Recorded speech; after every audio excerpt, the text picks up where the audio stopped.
Welcome everyone, this is मन्नत official YouTube channel.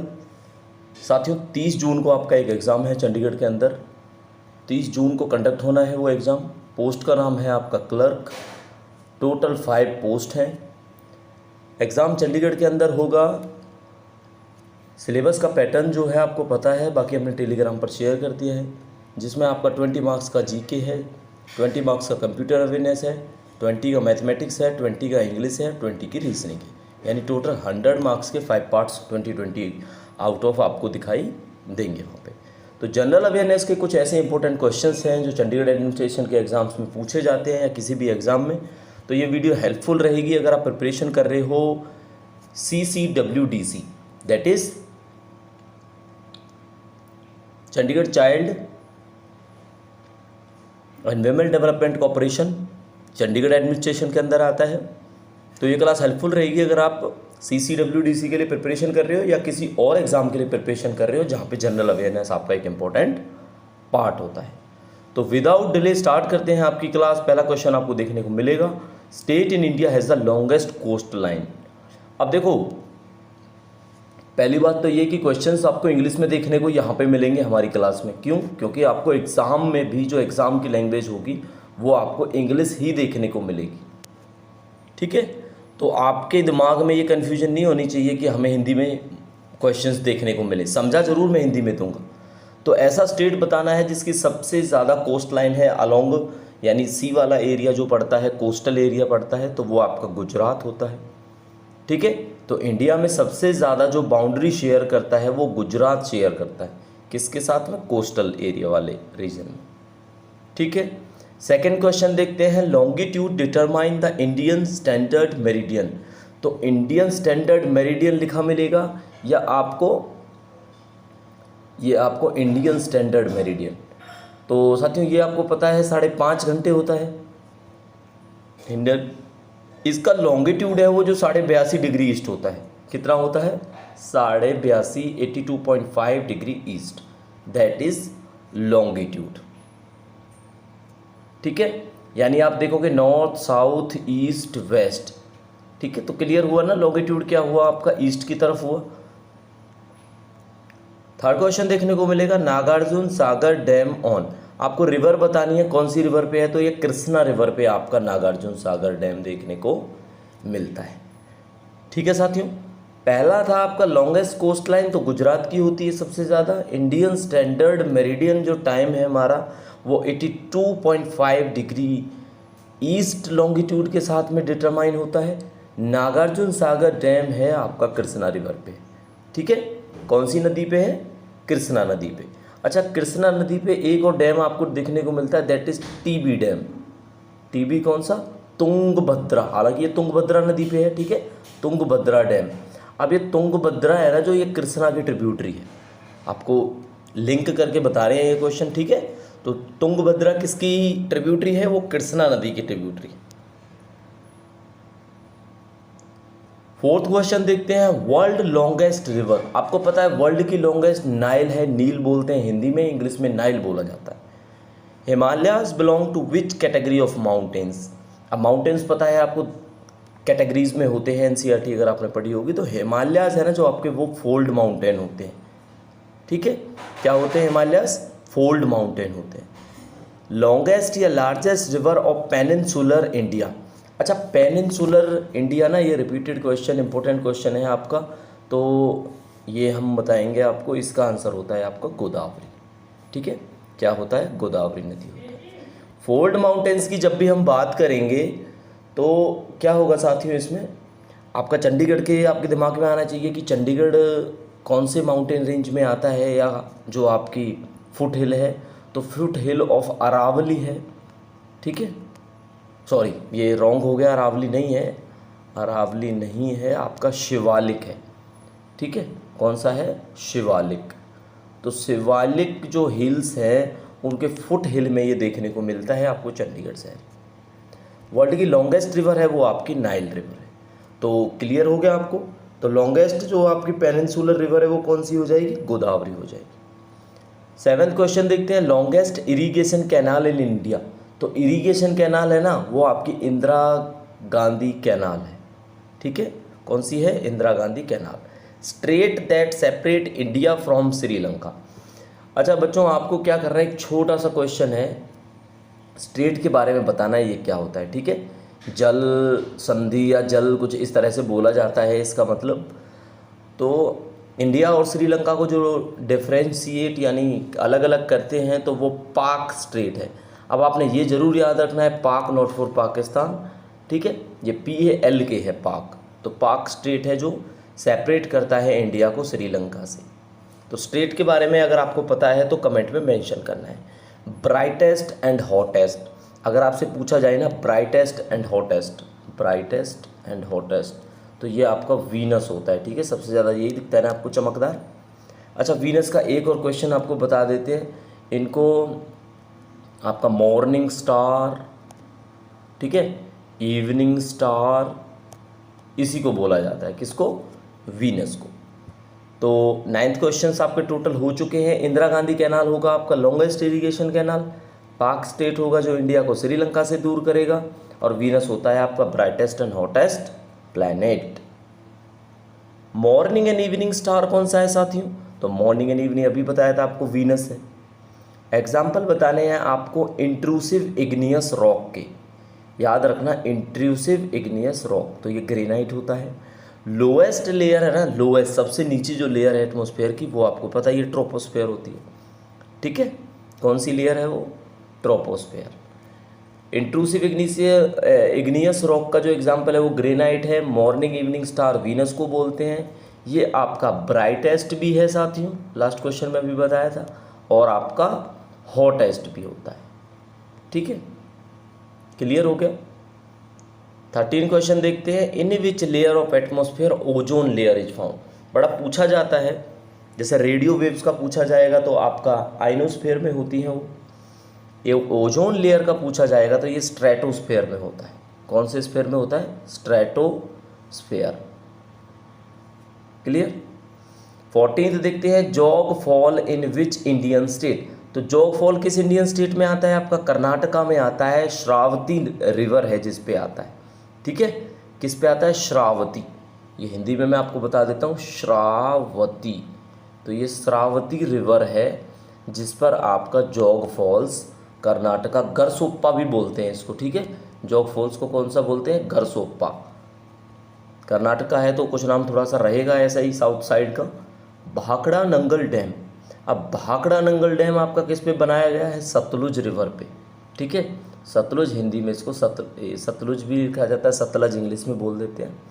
तो repeat करते हैं, स्ट्रेटोस्फेयर साथियों आपका सबसे नीचे की लेयर होती है, नॉट ट्रोपोस्फेयर सबसे नीचे की लेयर होती है। स्ट्रेटोस्फेयर वो लेयर होती है जहाँ पे ओजोन लेयर पाई जाती है। रेडियो वेव्स ये आपकी आइनोस्फेयर में देखने को मिलती हैं। जॉग फॉल्स है जो आपका वो कर्नाटका में है, शरावती नदी पर। सतलुज रिवर पर बना है आपका भाखड़ा नंगल डैम। क्लियर हो गया? अब भाखड़ा नंगल डैम के बारे में आपको एक क्वेश्चन और पता होना चाहिए कि ये सबसे हाईएस्ट है, लॉन्गेस्ट है, या क्या है? प्लीज़ आप मेंशन करना अगर आपको पता है तो। Which river makes an estuary. तो इस्चुरी बनाने वाली रिवर है ना वो नर्मदा है ना। इस्चुरी आई थिंक मुझे पता नहीं, उसको रिफ्ट वैली बोलते हैं क्या, इस तरह से कुछ होगा, है ना। इस्चुरी का मतलब आप देख लेना हिंदी में क्या बोलते हैं। तो नर्मदा नदी है। मोस्ट फर्टाइल सॉइल बतानी है जो लीचिंग और ऑक्सीडेशन से बनती है। आपने ध्यान रखना है, अगर पूछा जाए ना मोस्ट फर्टाइल सॉइल का नाम देने के बाद कि ये बनती किससे है, तो आपको पता होना चाहिए लीचिंग एंड ऑक्सीडेशन से बनती है, तो ये हो जाएगी आपकी लैटेराइट सॉइल, ठीक है। तो laterite soil is formed by leaching and oxidation. Tehri dam on. अब टिहरी गढ़वाल सुना होगा ना नाम, तो उत्तराखंड हो गया। तो अगर मैं आपको ऐसे कह दूँ यूके तो आप घबरा जाओगे, है ना, यूनाइटेड किंगडम, बट ये उत्तराखंड है। और ये कौन सी नदी पर है? भागीरथी नदी पर है, ठीक है। तो टिहरी डैम आपका कौन सी नदी पर आएगा? भागीरथी पर। रिपीट करते हैं, कौन सी नदी इस्चुरी बनाती है? नर्मदा। लैटेराइट सॉइल सबसे ज़्यादा फर्टाइल होती है जिसको लीचिंग और ऑक्सीडेशन के प्रोसेस से बनाया जाता है। भागीरथी नदी पर आपका टिहरी डैम है जो उत्तराखंड स्टेट में, इंडियन स्टेट में आपको देखने को मिल जाता है। तो बच्चों 18th क्वेश्चन हमने आपको करवाए 1 से लेके 18 तक। अगर सेशन आपको अच्छा लगता है तो चैनल को हमारे सब्सक्राइब कर लें, बेल आइकन प्रेस कर लें। फर्स्ट टाइम जो व्यूअर है वो चैनल के साथ साथ टेलीग्राम चैनल को भी फॉलो करें, because instant and further information आपको टेलीग्राम चैनल पे देखने को मिलती है। ठीक है जी, 18th क्वेश्चन हो चुके हैं, 19th की स्टार्टिंग करते हैं आपके साथ। तो बच्चों 19th क्वेश्चन डिस्कस कर लेते हैं। टाइगर प्रोजेक्ट की बात है, पुराने क्वेश्चन है जीके के आपके। तो साथियों बात कर लेते हैं आपके 19th क्वेश्चन की। Tiger project was started in India. तो टाइगर प्रोजेक्ट की शुरुआत कब हुई, एक क्वेश्चन और बताऊंगा जो आपको इंपॉर्टेंट होगा आपके लिए। तो ये है आपका 1973। ठीक है, तो टाइगर जो प्रोजेक्ट आया था आपका 1973 में आया था। एक एनवायरनमेंट प्रोटेक्शन का लॉ अगर पूछा जाता है ना आपको, एनवायरनमेंट जो मुझे बताना था अभी, वो 1986 है। बस आपने इतना ही याद रखना है, 1986 तो एनवायरनमेंट का हो जाएगा, 1973 आपका टाइगर प्रोजेक्ट का हो जाएगा। बांदीपुर नेशनल पार्क के बारे में आपने बात करनी है। तो साथियों बांदीपुर नेशनल पार्क आपका कर्नाटका में। ठीक है, अब एक फैक्ट बताता हूँ आपको, यही जैसे नेशनल पार्क ना आपका एक्सटेंड होगा तमिलनाडु की तरफ। ठीक है, कहाँ, तमिलनाडु की तरफ। तो कर्नाटका में इसको बांदीपुर बोलते हैं और तमिलनाडु में आई थिंक इसको बोला जाता है मुदुमुलाई। आई थिंक मुदुमुलाई बोला जाता है या कुछ और नेशनल पार्क, मुदुमुलाई होता है कोई नेशनल पार्क, मतलब आप चेक करना एक बार। एक तमिलनाडु का ना नेशनल पार्क, आई थिंक मुदुमुलाई नाम ही ना हो, वो क्या है, वो यही नेशनल पार्क है, बस बॉर्डर्स चेंज हो जाते हैं। नाम कर्नाटका में बांदीपुर रखा गया है और आगे जाके उसको शायद मुदुमुलाई बोलते हैं। ठीक है, तमिलनाडु में। 21 है अर्थ ट्विन प्लैनेट। तो अर्थ के ट्विन प्लैनेट बताने हैं, तो ये भी आपका वीनस है। वीनस के 2 क्वेश्चन मैंने पहले कराए हुए हैं, आपको याद करो, मॉर्निंग स्टार, इवनिंग स्टार। ठीक है, दूसरा होगा हॉटेस्ट प्लैनेट, ब्राइटेस्ट प्लैनेट, और तीसरा हो गया आपका यही कि ये अर्थ की ट्विन प्लैनेट है, वीनस। ठीक है बच्चों, याद रखना है। चलो रिपीट करो, 1973 टाइगर प्रोजेक्ट, कर्नाटका में आपका बांदीपुर नेशनल पार्क है, वीनस आपकी अर्थ की ट्विन प्लैनेट है। ठीक है, 22 देखते हैं, smallest union territory in terms of total area. अच्छा बच्चों एक चीज़ और है, 2011 का जो सेंसस था ना, याद आया, इससे रिलेटेड क्वेश्चन आपको जरूर करवाएंगे, क्योंकि मोस्टली पेपर्स में आपके ये क्वेश्चन अभी भी देखने को मिल जाते हैं। तो स्मॉलेस्ट यूटी बताना है आपको टोटल एरिया के हिसाब से, तो ये बच्चों लक्षद्वीप होता है आपका आंसर, क्योंकि एरिया इसका बहुत कम है। Largest and deepest ocean of the world, तो ये अपना प्रशांत महासागर जिसको बोलते हैं, दैट इज पैसिफिक ओशियन। कौन सा होता है आपका, ये पैसिफिक ओशियन होता है। ठीक है, largest and deepest ocean of the world is Pacific ocean. Largest lagoon lake, अब एक लेगून लेक है आपको जो बोला जाता है सॉल्ट वाटर लेक, ये चिल्का लेक है। ठीक है, सॉल्ट वाटर नहीं कहेंगे, वो दूसरी है, मैं उसको भी बताऊंगा आपको। तो लेगून लेक की बात करेंगे, चिल्का। अब चिल्का का आप बताओगे कहाँ पे है, तो चिल्का साथियों उड़ीसा के अंदर आता है। ठीक है, जो ये लेक है कहाँ पे, उड़ीसा में। तो लक्षद्वीप आपकी छोटी यूनियन टेरिटरी हो जाएगी एरिया के हिसाब से। पैसिफिक ओशियन आपका सबसे बड़ा और सबसे गहरा ओशन हो जाएगा। चिल्का लेक आपकी लार्जेस्ट लेगून लेक होती है। 25th क्वेश्चन देखते हैं, the river Narmada rises in Madhya Pradesh from dash hill. अब एक क्वेश्चन नर्मदा का करवाया था ना आपको, निकलती ये अमरकंटक की पहाड़ियों से है। ठीक है, अमरकंटक हिल्स, बट यही वो रिवर है जो इस्चुरी बनाती है। ठीक है, इसको बोला जाता है नर्मदा। 26 देखते हैं, सोरो ऑफ चाइना इज वैंग हो। ये एच साइलेंट होता है ऐसे चाइनीज वर्ड्स में, तो बिहार में बताया गया। तो बिहार का बताओ भाई सोरो क्या है।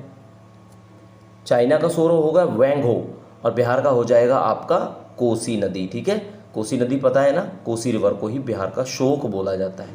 Length of India's coast line is, तो इंडिया की कोस्ट लाइन कितनी है, 7500 किलोमीटर। हर एक क्वेश्चन से लिंक्ड है। तो लार्जेस्ट कोस्ट लाइन वाला स्टेट सबसे पहला क्वेश्चन आपको कराया था। तो बच्चों लार्जेस्ट अगर कोस्ट लाइन वाला बात करेंगे तो वो गुजरात होता है आपका।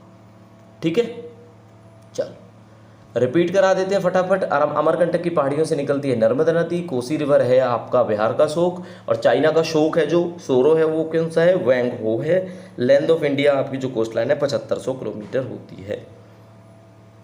टोटल एरिया इंडिया का बताना है, तो 32 लाख किलोमीटर जो बोलते हैं ना, तो आपको याद रखना 32,87,590 32,87,590 स्क्वायर किलोमीटर होता है आपका total area of India.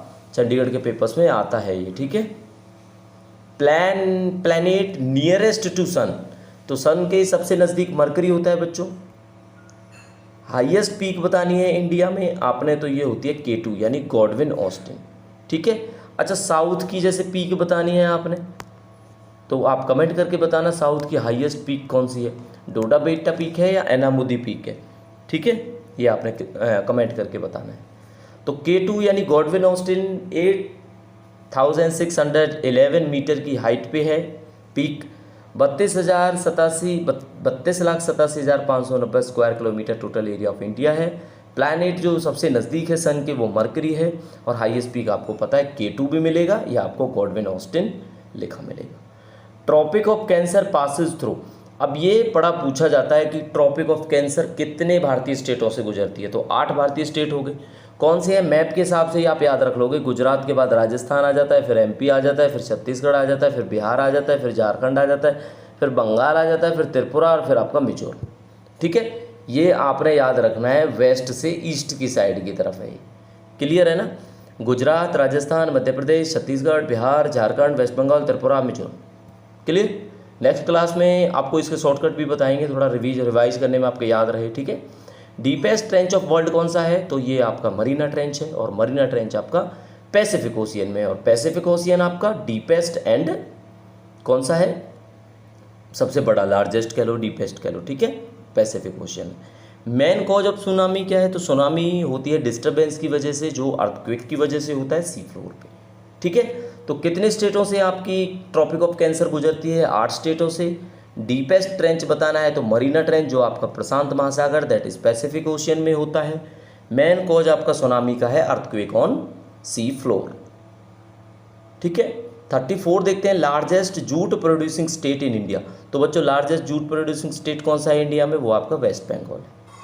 Kanha national park है, पन्ना नेशनल पार्क है, वो कहाँ पे है, तो कान्हा MP से याद रखना, पन्ना MP से याद रखना, तो मध्य प्रदेश हो जाता है आपका।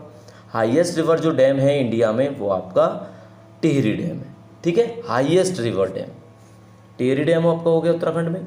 मध्य प्रदेश में हो जाएगा कान्हा नेशनल पार्क और पन्ना नेशनल पार्क, और बंगाल होगा सबसे ज़्यादा जूट प्रोड्यूसिंग स्टेट, और वेस्ट बंगाल से भी आपका ट्रॉपिक ऑफ कैंसर गुजरता है, ठीक है, ये भी आपने याद रखना है। 37 देखते हैं बच्चों, येलो रेवोल्यूशन किससे है, तो दाल से होगी, ऑयल सीड से होती है, ऑयल से होती है, ठीक है। तो India's only active volcano is situated on, तो एक बैरन आइलैंड है, वहाँ पे आपका इंडिया का ओनली एक्टिव वोल्केनो आपको देखने को मिलेगा।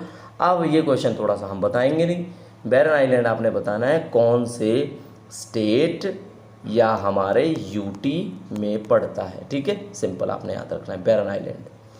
ओल्डेस्ट ऑयल रिफाइनरी, तो ये कौन सी है भाई, ये आपकी डिगबोई है।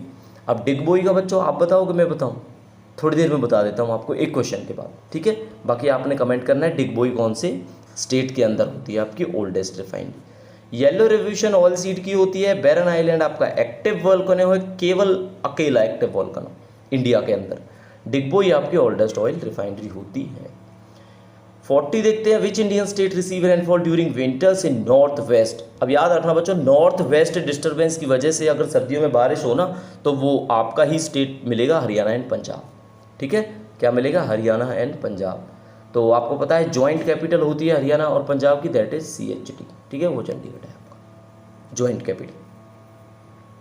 तो ये पता लग गया आपको। अभी एक क्वेश्चन पूछा था, डिगबोई ओल्डेस्ट रिफाइनरी जो इंडिया में है वो कहाँ पे है, डिगबोई। चलो बता देते हैं यहाँ पे डिगबोई। अब ये डिगबोई है ना आपका, ये आसाम के अंदर है, ठीक है, तो डिगबोई आपका आसाम हो जाएगा। Which river is known as Tsangpo in Tibet. ये तिसैंगपो नहीं है, सेंगपो है, तो तिब्बत में उसको ब्रह्मपुत्रा बोला जाता होगा बच्चों। क्या होता है कि इस रिवर को, सेंगपो को तिब्बत में क्या बोला जाता है, ब्रह्मपुत्र। ओल्डेस्ट माउंटेन रेंज बतानी है इंडिया के सब कॉन्टिनेंट में, तो वो अरावली की पहाड़ियाँ हैं, बहुत पुरानी रेंज है, ठीक है। ब्रह्मपुत्रा नदी को आपका सेंगपो के नाम से तिब्बत में जाना जाता है। पंजाब एंड हरियाणा में रेनफॉल विंटर्स के टाइम पे due to the disturbance of western disturbance, ठीक है, इसकी वजह से होती है। तो 42 क्वेश्चंस करा चुके हैं। देखो मैराथन सेशन है, बैक टू बैक क्वेश्चंस आपको देखने को मिलेंगे। 43 होगा, वेयर डू, अच्छा एक छोटी सी अपील आप लोगों से, वीडियो अच्छी लगती है तो लाइक का बटन प्रेस करते हुए आगे आप चलेंगे, ठीक है। Where do western and eastern ghat meet, ये याद करो आप। वेस्टर्न घाट और ईस्टर्न घाट जहाँ पे मिल जाते हैं ना, उसी को नीलगिरी की पहाड़ियाँ बोलते हैं, तो that is Nilgiri hills, Nilgiri hills, ठीक है, नीलगिरी की पहाड़ियाँ। Largest inland salt water lake, अब सॉल्ट वाटर लेक की बात आई ना, और वो भी इनलैंड, तो वो सांभर लेक है राजस्थान के अंदर, ठीक है।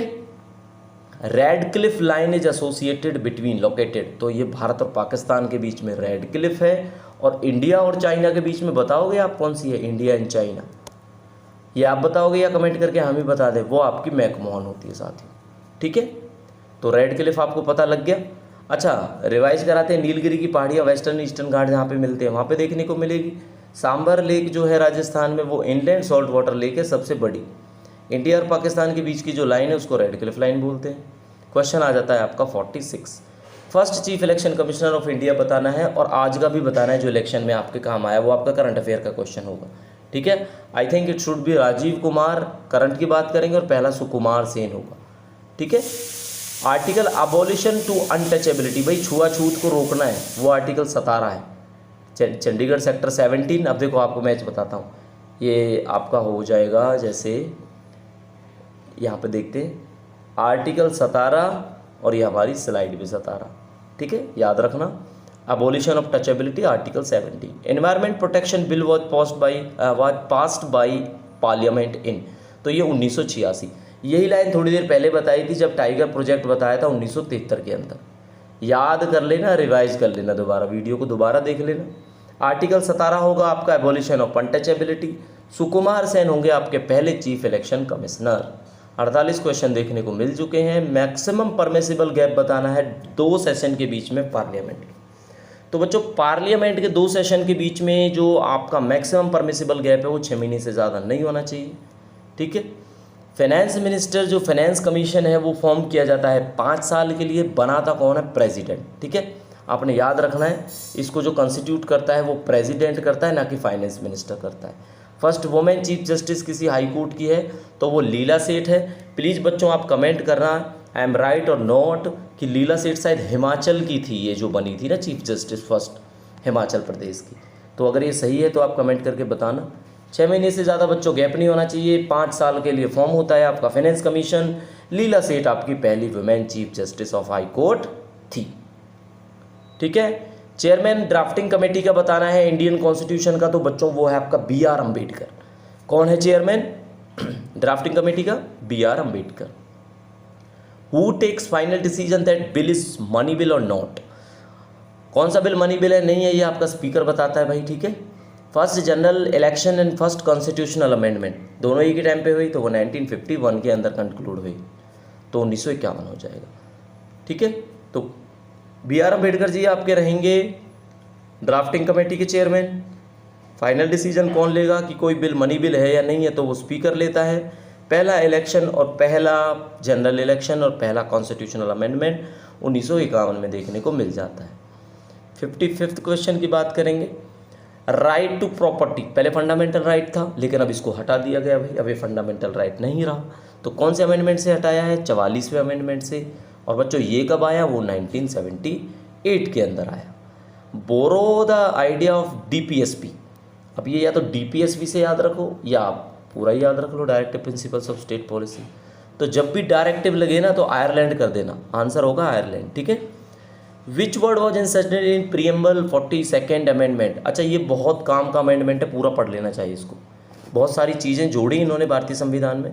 तो 3 वर्ड जोड़े गए थे बच्चों, सोशलिस्ट, सेक्युलर और एंटीग्रिटी।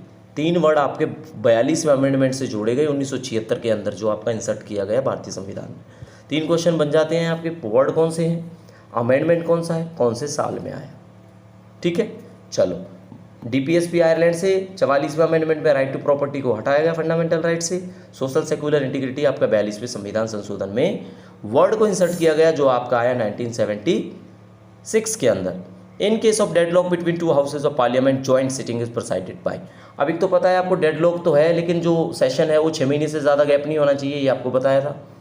और जॉइंट सिटिंग को प्रिसाइड करतेगा ना, जो प्रिसाइड मतलब चेयर जो करेगा वो कौन करेगा? वो आपका लोकसभा का स्पीकर करेगा, ठीक है।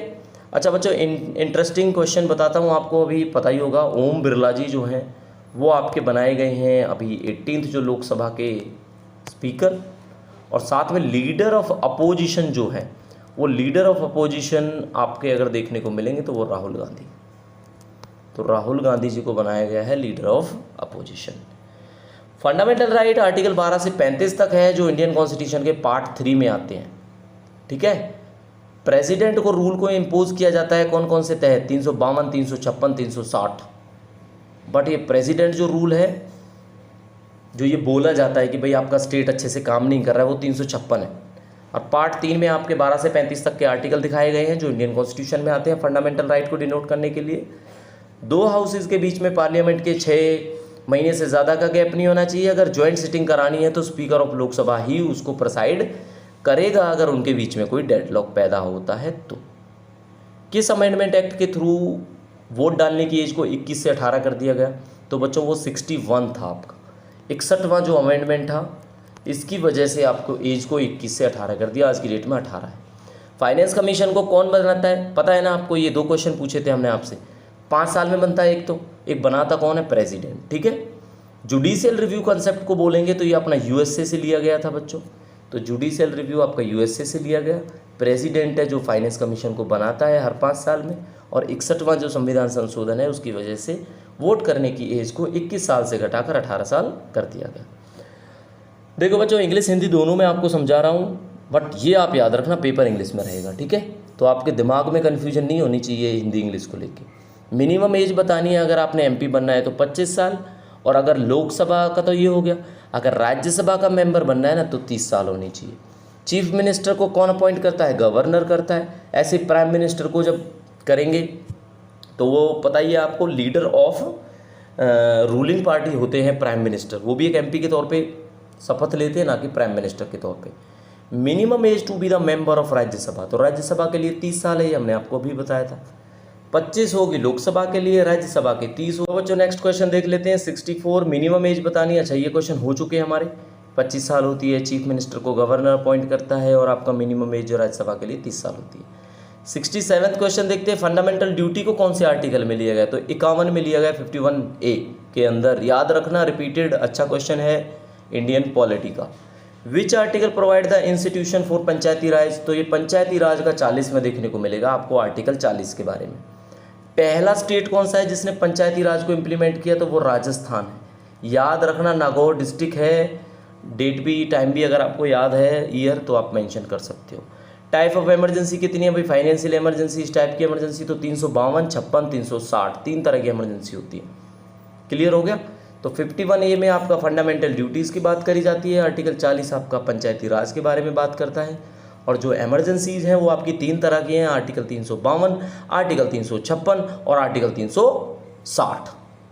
ठीक है बच्चों, पंचायती राज सिस्टम को पहले कब अडॉप्ट किया गया है? राजस्थान में। ये भी पूछा था आपको, है ना। राजस्थान की स्पेलिंग में थोड़ी सी गलती हो गई है, राज जे के बाद ए और आनी थी यहाँ पे, तो राजस्थान हो जाएगा। A system of government in which power is distributed, divided between a central authority and various constituent unit of the country. Hindi में बच्चों बोलते हैं इसको संघवाद, दैट इज फेडरलिज्म। तो संघवाद क्या हो गया? संघ के और राज्य के बीच में शक्तियों का वितरण होगा, और सबसे ज़्यादा पावर्स हैं वो सेंटर अपने पास रखता है। इसी टाइप की गवर्नमेंट को फेडरल गवर्नमेंट बोला जाता है। तो इंडिया एक फेडरल गवर्नमेंट के अंदर आता है। राइट टू वोट क्या है बच्चों? आपका पॉलिटिकल राइट है। फंडामेंटल मत बोल देना इसको, ठीक है, पॉलिटिकल राइट है।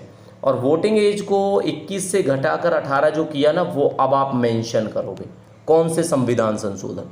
ठीक है, चलो ऑप्शन दे देता हूँ, 42वां, 44वां, 61वां, 3 में से बताना है कौन सा। ओके बच्चों, राजस्थान में सबसे पहले पंचायती राज आया। फेडरलिज्म आपको पता है, शक्तियों का वितरण होता है सेंट्रल अथॉरिटी और वेरियस यूनिट्स के बीच में। राइट टू वोट आपका पॉलिटिकल राइट है। 73rd क्वेश्चन देखते हैं। Constitution of India contain 12 schedule, तो 12 शेड्यूल्स हैं। विच अमेंडमेंट इंट्रोड्यूस जीएसटी? तो 101वां अमेंडमेंट था। अब बच्चे कमेंट करके बताएंगे जीएसटी तो 2017 में है, 1 जुलाई 2017 जीएसटी डे मनाया जाता है 1 जुलाई। तो ये जो अमेंडमेंट है ये देखना आप, 17 में आया था, 16 में आया था, आई थिंक ये 16 में आया था, चेक करके आप बताना। ठीक है, 12 शेड्यूल्स होते हैं कॉन्स्टिट्यूशन ऑफ इंडिया के अंदर। और आपकी कितनी लैंग्वेज हैं जो शेड्यूल्ड लैंग्वेज है? वो बच्चों 22 हमारी लैंग्वेजेज होती हैं। तो 12 शेड्यूल होते हैं, 22 लैंग्वेजेज शेड्यूल्ड हैं। 101 अमेंडमेंट के तहत बनाया गया आपका गुड्स एंड सर्विसेज टैक्स, जो आपका इम्प्लीमेंटेड हुआ 1 जुलाई 2017 से।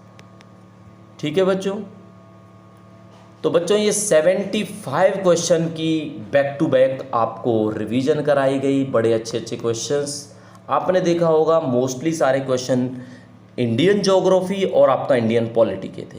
तो 2 चैप्टर आपके अच्छे से आपको आगे होंगे, जो हमें लगा इंपॉर्टेंट क्वेश्चंस आपके पूछे जाते हैं। आगे भी क्लास आपकी 30 को पेपर है, 30 से पहले पहले जितना पॉसिबल होगा ना आपको मैराथन टाइप की क्लासेस देंगे बिना टाइम वेस्ट करें। तो साथियों इसी तरह से हमें फॉलो करते रहें। कोई आपकी क्वेरी होती है तो आप प्लीज़ हमें mannatofficial14@gmail.com आपको ईमेल आईडी शो हो रही है, आप इस पर हमें कांटेक्ट कर सकते हैं। बाकी आप यूट्यूब चैनल पर हमें एज अ प्राइम मेंबर या प्लस मेंबर ज्वाइन कर सकते हैं, जिसके लिए ज्वाइन बटन अवेलेबल है। आने वाले टाइम में अर्ली एक्सेस टू वीडियो जो हमारी होंगी यूट्यूब पे, वो आपके मेंबर्स के लिए देखने को मिलेंगी। तो साथियों मिलते हैं नेक्स्ट वीडियो में, तब तक प्रिपरेशन करते रहो। कोई क्वेरी होती है माइंड में तो हमें ईमेल करते रहना। तो मिलते हैं नेक्स्ट वीडियो में, तब तक के लिए thank you and see you soon.